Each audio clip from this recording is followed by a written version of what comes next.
U ovom videu ću vam pokazati postupke koje koristimo pri eliminaciji sekreta. Prvo započinjemo perkusijom, nastavljamo vibracijom i na kraju izvodimo vježbe disanja.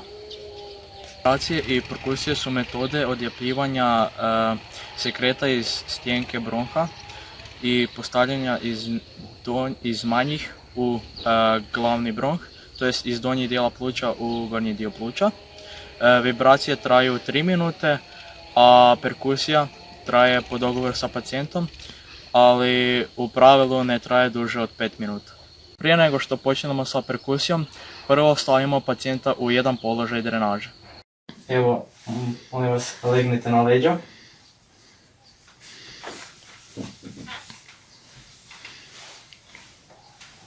Ruke su vam uz tijelo, ja ću vam staviti jastuk ispod koljena. Malo podignite noge, molim vas. Bravo, dobro, spustite. Perkusiju izvodimo preko dijela koji se drenira. Kod perkusije dlanovi su u obliku kupola. Perkusija mora biti ugodna i ne smije boljeti, te u pravilu pritisak je umjeren. Ne smije biti prejako, pogotovo kod onih pacijenta koji imaju osteoporozu, da ne bi došlo do ozljeđenja, a ne smije biti preslabo jer onda nema svoju funkciju. I poželjno bi bilo da tijekom perkusije da pacijent iskašljava ili kašlje. Evo gospodine, ja ću vam izvoditi perkusiju. Vi dišete normalno kroz nos unutra, kroz usta van. Perkusiju izvodimo tako da su nam dlanovi u kapulama. Izvodimo na strani dijela koje želimo drenirati. Ajde, dišite normalno.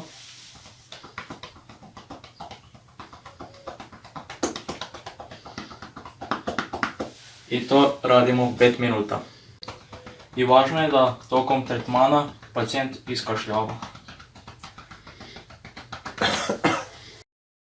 Kod perkusije ne smijemo ići preko koštanih struktura, preko grudi kod žena, te ne smijemo ići kod trauma, osteoporoza, traume kod ozljeda, svježih rana. Vibracije. Kod vibracija nam je važno da njih provodimo samo kod ekspirija. On je traju otprilike 3 minute. Dlanovi su jedan na drugome i kod njih su iste kontraindikacije kao i kod perkusije. Vibracije. Sada krećemo na vibracije. Vibracije izvodimo samo tokom ekspirija.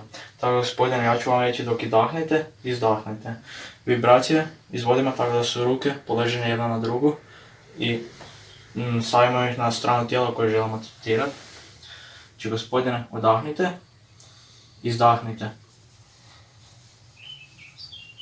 Vdahnite, izdahnite. Vježbe disanja, njih provodimo uvijek nakon svih ovih postupaka, znači zadnje. I imamo ih 4, imamo dijafragmalno disanje, torakalno disanje, disanje uz otpor i huffing. Dijafragmalno disanje izvodimo u sjedećem i ležećem položaju. Kod dijafragmalnog disanja nam je važno da pacijent diše kroz nos, a izdiše kroz usta. Također nam je važno da se vidi kako trbuh raste i spušta se i tu vježbu treba ponoviti 5 do 10 puta. Dijafragmalno disanje. Kod dijafragmalnog disanja nam je važno da se trbuh pacijenta vidi, da se diže i spušta. Tako da, molim vas gospodine, udahnite, trbuh se podigao, izdahnite, trbuh se spustio. Udahni.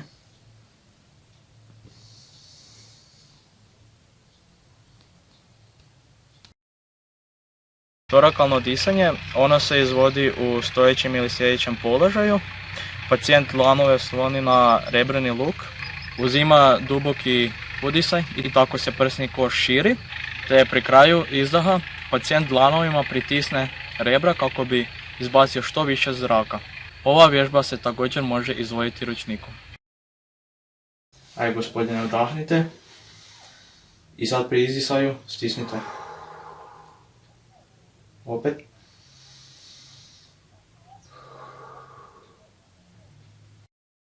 Disanje sa otporom. Ova je vrsta dijafragmalnog disanja. Ovdje je važno da pacijent diše kroz nos, kroz usta van, te da izdah traje minimalno 3 do 5 sekundi i tokom izdaha pacijent izgovara slovo S ili F u poluzatvorenim ustima. Imamo disanje s otporom. Tu nam je važno da pacijent izdiše 3 do 5 sekundi i da izgovara slovo S ili F sa poluotvorenim ustima. Gospodine, zdis.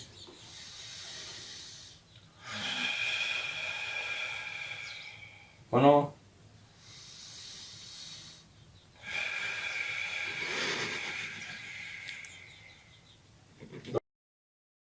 Huffing, to je vrsta forsiranog disanja.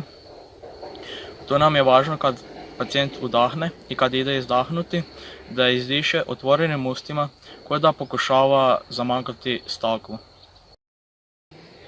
Huffing pomaže aktivirati ekspiratorne mišiće i poboljšati sam izdisaj. Udahnite. Bravo. Ponovo.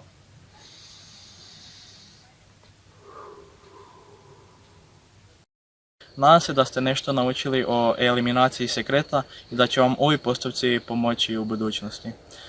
Tako da, zapamtite, aktivirajte se i rastite zdravo. Doviđenja.